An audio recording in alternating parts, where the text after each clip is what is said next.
दोस्तों, ये कहानी है एक ऐसे 9 साल के बच्चे की जिसका बचपन किसी नर्क से कम नहीं था, लेकिन उस बच्चे ने हार नहीं मानी और पूरी दुनिया को अपने कदमों पर झुका दिया। चलिए देखते हैं कैसे। तो कहानी की शुरुआत सन 1172 से होती है, जहां हम अभी के नॉर्थ वेस्टर्न चाइना के इलाके को देखते हैं, जिसे उस समय टेंगुट किंगडम के नाम से जाना जाता था, जिसको टेंगुट राजवंश ही चलाता था। यहाँ पर कई सारे मंगोलियन ट्राइब्स के ग्रुप्स रहते थे, जिनके सरदार को खान कहा जाता था। इस ट्राइब्स के खानों की आपस में बहुत गहरी दुश्मनी होती थी, क्योंकि ये सभी लोग पावर में बने रहना चाहते थे, जिसके चलते इनके बीच अक्सर लड़ाइयां चलती ही रहती थी। इन लड़ाइयों में बहुत सारे लोग मारे जाते थे। मंगोलों की दुनिया में कोई नियम कानून नहीं थे, इसलिए इनको एक सुप्रीम खान की सख्त जरूरत थी, ताकि ये सभी लोग एकजुट होकर रह सकें। यहाँ से सीन शिफ्ट होता है और हम एक आदमी को देखते हैं जिसका नाम येसुई था, और ये चाइना के वेस्ट साइड से एक छोटा मोटा खान था। इस समय येसुई एक सफर पर निकला था। उसके साथ उसका 9 साल का बेटा तेमुजिन भी था। दरअसल येसुई अपने बेटे के लिए एक वाइफ ढूंढने के लिए निकला था। रात होने पर वो अपने दोस्त के ट्राइब पर आराम करने के लिए रुकते हैं। वहीं जब तेमुजिन अपने घोड़े के पास खड़ा होता है तो उसके पास एक छोटी लड़की आती है जिसका नाम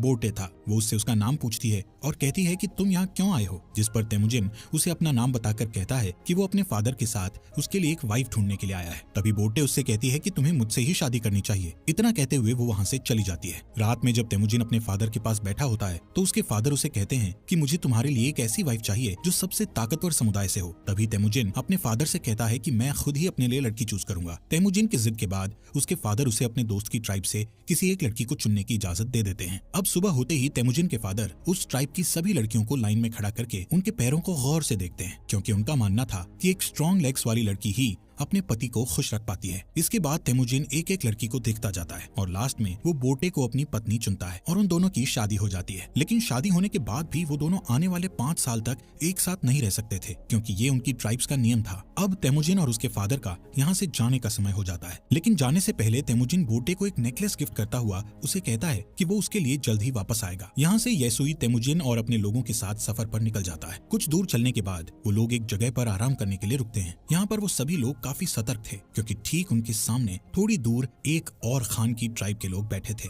थोड़ी देर बाद उस खान का एक आदमी येसुई के लिए एक कटोरी में दूध लाता है, जिसका मतलब शांति का पैगाम था, और वो लोग समझौता करना चाहते थे। येसुई वो दूध की कटोरी ले लेता है और सामने बैठे खान के लिए भी अपनी तरफ से एक दूध की कटोरी भेजता है। येसुई के आदमी येसुई को खुद वो दूध पीने से पहले अपने किसी नौकर को पिलाने के लिए बोलते हैं, लेकिन येसुई उन्हें ऐसा करने से मना कर देता है, क्योंकि वो उस खान का विश्वास नहीं तोड़ना चाहता था और खुद ही वो दूध पी जाता है। दूसरी तरफ खान भी येसुई का भिजवाया हुआ दूध पी लेता है। थोड़ी देर बाद जब वो लोग अपना सफर फिर से जारी रखते हैं तो रास्ते में अचानक ही येसुई के सीने में बहुत तेज दर्द होने लगता है, जिससे वो अपने घोड़े से गिरकर मर जाता है। यहाँ हमें पता चलता है कि ये सब उस खान के दिए गए दूध के कारण हुआ था, क्योंकि खान ने उस दूध में जहर मिलाकर दिया था। तभी तेमुजिन अपने फादर के पास जाता है, लेकिन उसके साथ के सभी लोग उसे यहीं पर अकेला छोड़कर वहाँ से जाने की तैयारी करने लगते हैं, क्योंकि उनके बीच एक परंपरा थी जिसमें उनका मानना था कि उन्हें किसी मजबूत इंसान को ही फॉलो करना चाहिए। अब जबकि येसुई जो उनका राजा था उसकी डेथ हो चुकी थी, इसलिए येसुई के लोग अपने लिए एक नए राजा की तलाश में निकल रहे थे। जिसके बाद तेमुजिन अपनी माँ के साथ अपने पिता येसुई का अंतिम संस्कार करता है। येसुई के पास जो बहुत सारी भेड़ें और बकरियां थी, अब वो सब येसुई के सबसे खास सैनिक जिसका नाम टारगुटाई था उसने रख ली थी। ये देखते हुए तेमुजिन की माँ उसे बद्दुआ देते हुए कहती है कि मेरा बेटा एक दिन तुम्हें ढूंढकर जरूर मारेगा। टारगुटाई ये सुनकर सोच में पड़ जाता है कि कहीं आगे चलकर ये बच्चा उसे सच में ना मार दे, इसलिए वो उसे उसी वक्त मारने के लिए आगे बढ़ता है। लेकिन मंगोलों में एक रिवाज था जिसके हिसाब से किसी को मारने से पहले वो उसकी हाइट को उनके रथ के पहिए से नापते थे, और वो कभी भी बच्चों को नहीं मारते थे। जब टारगुटाई तेमुजिन की हाइट को उनके रथ के पहिए से नापता है तो उसकी हाइट कम निकलती है, और तेमुजिन अभी बच्चा था इसलिए वो बच जाता है। लेकिन टारगुटाई उसकी माँ को बोलता है कि वो अगले साल तेमुजिन को मारने जरूर आएगा, और तब तक उसकी हाइट और उम्र भी बढ़ चुकी होगी। कुछ महीनों बाद जब सर्दी आ जाती है तो तेमुजिन के पास छुपने के लिए कोई भी जगह नहीं थी। तभी उसे अपने फादर की बात याद आती है कि उन्होंने कहा था कि गॉड टेंगरी उनकी बुरे वक्त में मदद जरूर करेंगे। इसीलिए वो उस सीक्रेट माउंटेन की तरफ जाने लगता है, लेकिन रास्ते में अचानक उसका पैर बर्फ से जमी झील पर टिक जाता है और वो उस झील के अंदर ठंडे पानी में गिरकर डूबने लगता है। वो डूबकर मरने ही वाला था, लेकिन तभी वहाँ उसकी ही उम्र का एक लड़का जिसका नाम जमूखा था उसे झील से बाहर लाकर उसकी जान बचा लेता है। यहाँ पर जमूखा और उसका बड़ा भाई तेमुजिन को अपने साथ घर ले जाते हैं और उसे खाना खिलाते हैं। तेमुजिन उसकी जान बचाने के लिए उनका शुक्रिया अदा करता है। इसके बाद जमूखा और उसका भाई अपने अपने हाथ पर कट लगाकर अपना खून दूध में मिलाकर तेमुजिन को वो वो दूध पीने को कहते हैं। तेमुजिन वो दूध पी जाता है और अब वो 2 नहीं बल्कि 3 भाई बन गए थे। उन्होंने तेमुजिन को अपना भाई बना लिया था। अगली सुबह टारगुटाई अपने लोगों के साथ तेमुजिन को ढूंढता हुआ यहाँ आ जाता है ताकि वो तेमुजिन को जान से मार सके। टारगुटाई के लोग तेमुजिन को पकड़कर उसे अपने साथ मारने के लिए ले जाते हैं, लेकिन जब वो तेमुजिन की हाइट रथ के पहिए से नापते हैं तो अभी भी उसकी हाइट उतनी ही थी जितनी की पहले थी, जिस वजह से वो लोग तेमुजिन को तब तक के लिए कैदी बनाकर रख लेते हैं जब तक कि उसकी हाइट नहीं बढ़ जाती। इनके ट्राइब में एक बूढ़ा आदमी था जो कि कैद में तेमुजिन को रोज खाना खिलाता था और उसके जख्मों पर मलहम पट्टी भी करता था। कुछ दिनों बाद टारगुटाई फिर से तेमुजिन की हाइट नापता है, लेकिन अभी भी उसकी हाइट उतनी ही थी। इसी टाइम पर यहाँ बारिश होने लगती है और सभी लोग भागकर अपने अपने तंबू में चले जाते हैं। इसी बात का फायदा उठाते हुए वो बूढ़ा आदमी तेमुजिन को वहाँ से छुड़ाकर भगा देता है। तेमुजिन भागता भागता बहुत दूर चला जाता है। उसके गले में एक भारी लकड़ी का फंदा भी बंधा हुआ था, लेकिन कैसे भी करके वो उस पहाड़ पर जाता है जहाँ पर उसके फादर ने बताया था। वहाँ वो गॉड टेंगरी से विश मांगता है कि अचानक तेमुजिन को वहाँ एक सफेद भेड़िया दिखता है, जिसके तुरंत बाद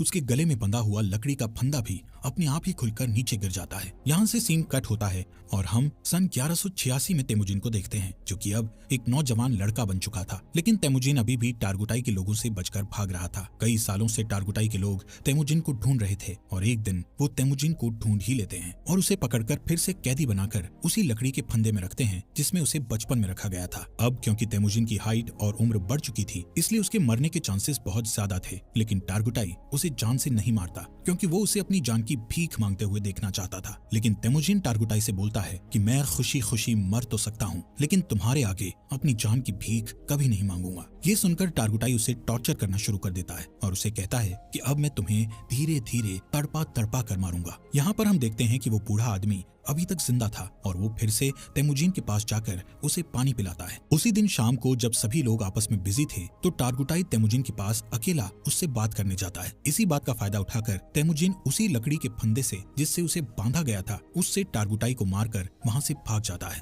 अब टारगुटाई को मारकर वो खुद खान बनने के लिए तैयार था। अब यहाँ पर वो सबसे पहले अपनी वाइफ के पास जाता है जिससे उसने बचपन में शादी की थी। वो बोटे के पास जाता है जो अब बड़ी हो चुकी थी और बहुत खूबसूरत भी। बोटे उससे कहती है कि मैं कई सालों से तुम्हारा इंतजार कर रही थी और अब फाइनली वो दोनों साथ थे। कुछ देर बाद वो लोग यहाँ से निकल जाते हैं। यहाँ से तेमुजिन सीधा अपनी माँ और बहन के पास उनसे मिलने जाता है। तेमुजिन को इतने सालों बाद देखकर उसकी माँ और बहन बहुत खुश थे। लेकिन एक दिन इनके ऊपर मर्किट ट्राइब के लोगों का अटैक हो जाता है। कई साल पहले तेमुजिन के फादर ने इस मर्किट ट्राइब के खान की मदर को किडनैप किया था और तब इस ट्राइब के खान ने कसम खाई थी कि वो अपनी माँ का बदला जरूर लेगा। और अब ये लोग यहाँ बोटे को किडनैप करने आए थे। बोटे और तेमुजिन दोनों यहाँ से भागने की कोशिश करते हैं, लेकिन तभी एक तीर बोटे को लगता है जिससे वो अपने घोड़े से नीचे गिर जाती है और वो लोग उसे किडनैप कर लेते हैं। दरअसल मर्किट खान बोटे को अपनी वाइफ बनाना चाहता था। वहीं दूसरी ओर तेमुजिन अपनी वाइफ बोटे को वापस लाना चाहता था, जिसके लिए वो अकेला काफी नहीं था। इसलिए वो मदद के लिए अपने पुराने भाई जमुखा के पास जाता है। यहाँ जमुखा भी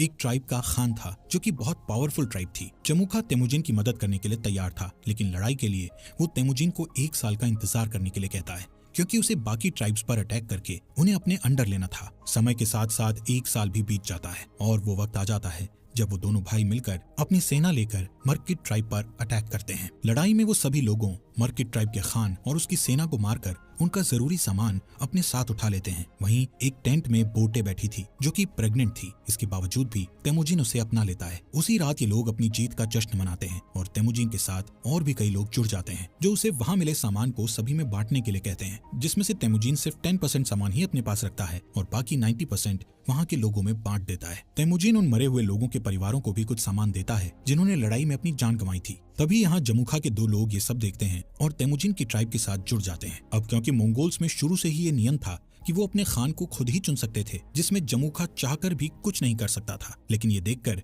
कि उसकी ट्राइब के 2 लोग तेमुजिन की ट्राइब में चले गए हैं, उसके मन में तेमुजिन के खिलाफ दुश्मनी बढ़ जाती है। नेक्स्ट सीन में तेमुजिन के आदमी जमुखा के आदमियों को उनके घोड़े चुराते हुए देख लेते हैं। तभी जमुखा के आदमी बचकर वहां से भागने लगते हैं, जिसके बाद तेमुजिन के आदमी गुस्से में गलती से उन्हें जान से मार डालते हैं। लेकिन जब वो लोग जमुखा के उन लोगों को देखते हैं तो उन्हें पता चलता है कि उनमें से एक आदमी जमुखा का बड़ा भाई था। और अब जैसे ही जमुखा को इसके बारे में पता चलता है तो वो तेमुजीन को जान से मारने की ठान लेता है, क्योंकि उसे अपने भाई की जान का बदला लेना था, जिसके लिए जमुखा आसपास के और ट्राइब्स के खानों से हाथ मिला लेता है और अपनी एक बड़ी ट्राइब बनाकर तेमुजीन की ट्राइब पर अटैक कर देता है। तेमुजीन जानता था कि वो लोग ये जंग नहीं जीत सकते, क्योंकि उसके पास इतने सैनिक नहीं थे जितने जमुखा के पास थे। इसलिए वो अपनी ट्राइब की औरतों और बच्चों को वहां से जाने के लिए कहता है और बाकी लोगों को लड़ने के लिए बोलता है। इस लड़ाई के बीच तेमुजीन अपने सैनिकों के साथ हार जाता है और जमुखा उसे और उसके सैनिकों को बंदी बना लेता है। जमुखा तेमुजीन को अभी भी भाई बोलता था, लेकिन वो अपने बड़े भाई की जान का बदला लेना चाहता था, इसलिए वो तेमुजीन को अपनी जान बचाने के लिए गिड़गिड़ाते हुए देखना चाहता था। इसके बाद वो तेमुजीन को अपना गुलाम बना लेता है और किसी और ट्राइब के लोगों को बेच देता है, जहां सजा के तौर पर तेमुजीन को रेगिस्तान में काफी दूर पैदल चलना पड़ता है। बहुत दूर चलने के बाद ये लोग एक शहर पहुंच जाते हैं जहाँ टेंगुट डायनेस्टी का शासन था। ये लोग तेमुजीन को एक जगह बैठाते हैं ताकि दूसरे लोग उसको देखकर उसे खरीद सकें। एक दिन इस सल्तनत का राजा बाजार आया हुआ था, तभी वो तेमुजीन को देखता है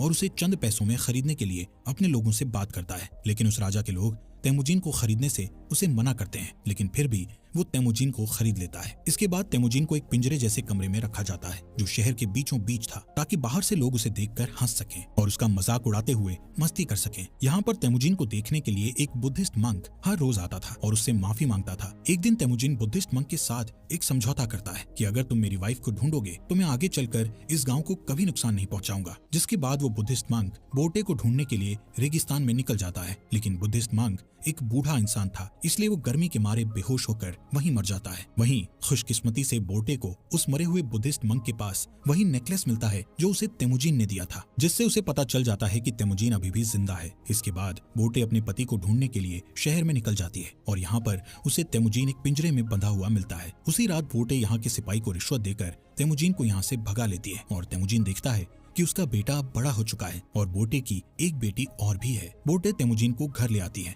यहाँ अब पूरा परिवार हंसी खुशी रहने लगता है। एक दिन बोटे तेमुजीन से कहती है कि सभी मंगोल्स एक जैसे ही होते हैं, सभी चोरी करते हैं और एक दूसरे को मारते हैं। मंगोल्स के लिए ये चीज एक आम बात है, लेकिन बोटे की इस बात का तेमुजीन पर बहुत गहरा प्रभाव पड़ता है और वो अपनी फैमिली को छोड़कर वहाँ से निकल जाता है। वो डिसाइड करता है कि अब वो सभी ट्राइब्स को मिलाकर एक नया मंगोल राज बनाएगा, जिसमें सभी के बीच नियम और कानून होंगे। तेमुजीन अब डिसाइड कर चुका था कि अगर इस काम को पूरा करने के लिए उसे किसी की जान भी लेनी पड़े तो वो पीछे नहीं हटेगा। वो 3 नियम बनाता है, जिसमें पहला नियम था कि औरतों और बच्चों को कभी नहीं मारा जाएगा। दूसरा नियम था कि दुश्मन से मरते दम तक लड़ा जाएगा और तीसरा नियम ये था कि कोई भी अपने खान को धोखा नहीं देगा। यहाँ से सीन कट होता है और हम सन 1196 को देखते हैं, जहाँ कई साल पहले तेमुजीन ने कसम खाई थी कि वो मंगोल की बड़ी आर्मी बनाएगा और अब उसने बहुत सारे ट्राइब्स को जीतकर एक साथ जोड़कर एक बड़ा मंगोल बना लिया था। अब उसके रास्ते में एक ही रुकावट थी जो उसको राजा बनने से रोक रही थी, और वो रुकावट और कोई नहीं बल्कि उसका भाई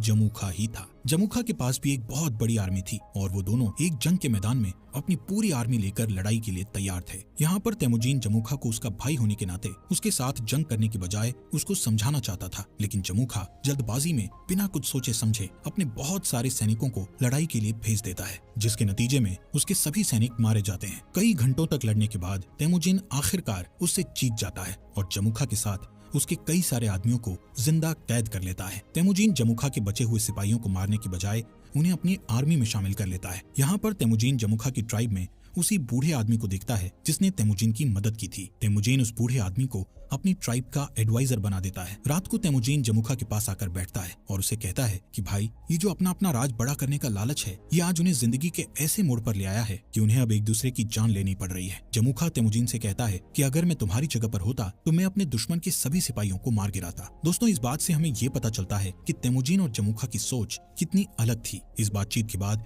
तेमुजीन अपने भाई जमुखा को माफ कर देता है और उसे यहाँ से जाने के लिए कहता है। इसके बाद हम बोटे को देखते हैं जो तेमुजीन के पास आई हुई थी। तेमुजीन बोटे और अपने बच्चों को देखकर बहुत खुश होता है। यहाँ से सीन शिफ्ट होता है और हम सन 1206 में तेमुजीन को देखते हैं, जो इस समय सारे मंगोल्स का खान बन गया था, जिसका नाम गेंगिस खान पड़ गया था और उसे एक और नाम से भी जाना जाने लगा था, जो कि था चंगेज खान। इसके बाद उसने पूरे के पूरे टेंगुट साम्राज्य का खात्मा कर दिया था और एक नए सिरे से साम्राज्य की स्थापना की। उसने मोनेस्ट्री शहर को उस मंक की आखिरी इच्छा समझकर छोड़ दिया, क्योंकि उस मंक ने तेमुजीन से कहा था कि अगर मैं तुम्हारी पत्नी को ढूंढकर तुम्हारे बारे में बता दूं तो तुम इस मोनेस्ट्री शहर को तबाह नहीं करोगे। और आगे चलकर ये मोनेस्ट्री शहर मंगोल साम्राज्य का फाउंडर बना, एक ऐसा साम्राज्य जो कि इतिहास के सबसे बड़े